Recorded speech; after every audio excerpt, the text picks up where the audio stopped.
అందరికి నమస్కారం అండి. నేనండి ఎన్నికల ముందు సంపద సృష్టి, ఎన్నికలయ్యాక సర్వం టీవీ నుండి లక్కవరం లక్ష్మీపతిని మాట్లాడుతున్నా అండి. ఇక ఎన్నికల ఫలితాలు వచ్చి పూర్తి కానున్నది ఏడాది. కొత్త ప్రభుత్వ కక్ష సాధింపు జ్వాలలతో రాష్ట్రం అయ్యేను బూడిది.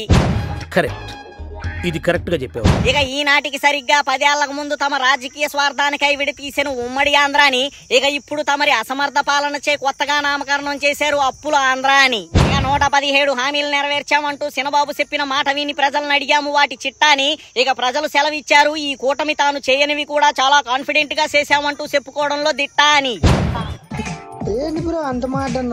ఇక గతంలో ఇంటి వద్దకే రేషన్ డెలివరీ చేస్తే మురిసేను ఇంట్లో ఆడవాళ్లు. ఇక ఈనాడు తమరి పాలన వైఫల్యంచే అదే రేషన్ కొరకు రోడ్లెక్కి పడుతున్నారు ఎండలో పడిగాపులు.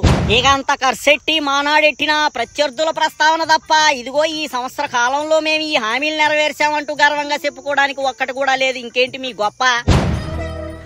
సరే తరలే, ఎన్నెన్నో అనుకుంటాం, అన్ని జరుగుతాయి ఏమిటి?